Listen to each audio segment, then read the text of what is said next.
Robert 4 years ago. He was quiet, unassuming, shy. He has dusty brown hair and bright hazel eyes. Robert's about my size.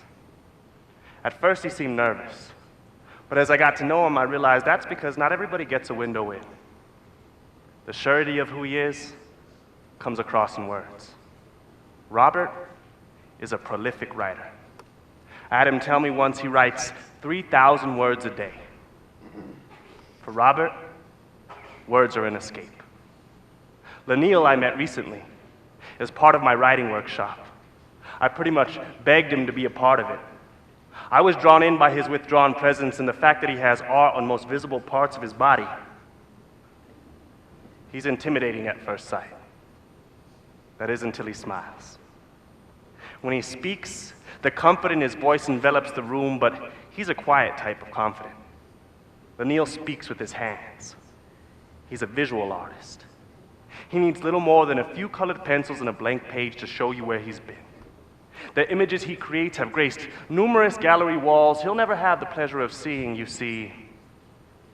Both of these men are inmates at MDC, the Metropolitan Detention Center where I work, a place where I go to spend time with some of the most beautiful and talented minds I've ever laid witness to. Weekly, I walk into holding areas of 96 men, knocking on cell doors, calling out last names, and inviting anyone that wants to come to my classroom. Yeah, classroom. I never figured I'd be teaching, much less in a jail, but when offered the opportunity, I apprehensively accepted, and now I'm thankful. Because through poetry exchanged and time spent, I've learned things. Some of the most important things I've learned is that I'm no different than some of my students, and neither are most of you. Only our outfits are different, our addresses. But humanity is our common thread, and in that room, we are revealing that commonality. With this population, the experiences have varied. Some, I don't see more than once. Others, I've known long enough to become familiar with their body of work. Most, if not all of them, though, joined for the same reason. It was something to do, something to pass the time. But over time, I've seen that purpose change. I've witnessed the power of poetry to provide an escape. Because in that room, it's not about pending charges or the uncertainty of futures. In fact, there is no wrong, just right. And so we do.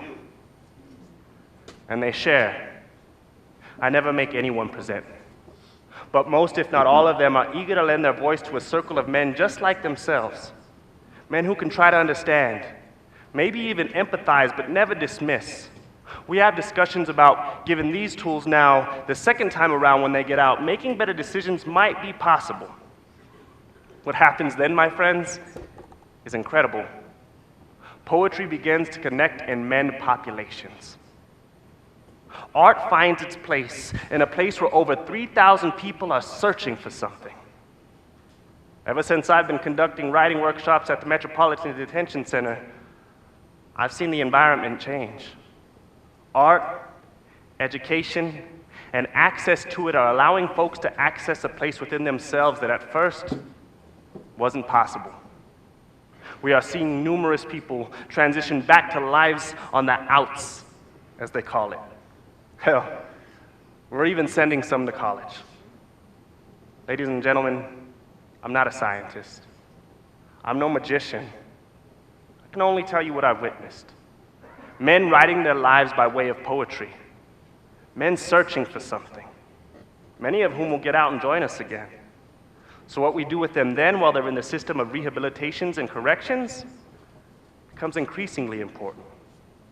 We should strive to help them be productive, so that we can posit them back into communities as examples of someone who isn't and wasn't perfect, but is willing to try and change. Through poetry, I've seen that productivity encouraged. Let's be real, though. Not all will get out. Many will remain incarcerated until some of our children have children. But believe it or not, I see poetry speak to these writers too. They all live in a place where taking risks is seemingly unallowable. But when we get in that room, I witness men finding feelings they never knew they had. When I ask them to do silly things like write about hands, or consider yourself a recipe, what goes into making who you are. My next instruction or order of operations would be to not worry about what comes out. Not to worry about how things are spelled, because that is what editing's for. And it's funny. Over time, most of our poets come to realize they're just like that poem, worth fixing. Because nobody's perfect. We all lose our way sometimes.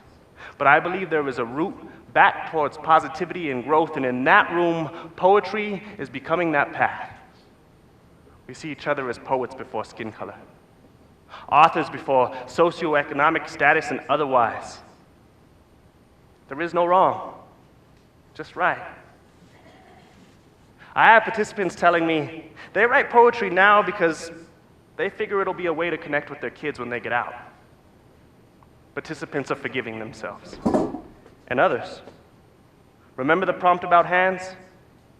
Not all poems talked about the comfort many of us have come to know from the palms of parents. But not all were tales of things violent and unimaginable. What I'm getting at is, in that room for an hour at a time, poetry seems to be painting us as simply human. More alike than we would have imagined, or maybe even wanted to believe. But that's because poetry knows no bounds. It bears no restrictions. It only restricts those not willing to take the risk to write. Those men, like many of you and I, have come to realize that they are flawed, but willing to heal. I've learned from them. I've learned by way of teaching. It happens. Because there's poetry in each of us. We just gotta find it. For you, the process and tools may be different.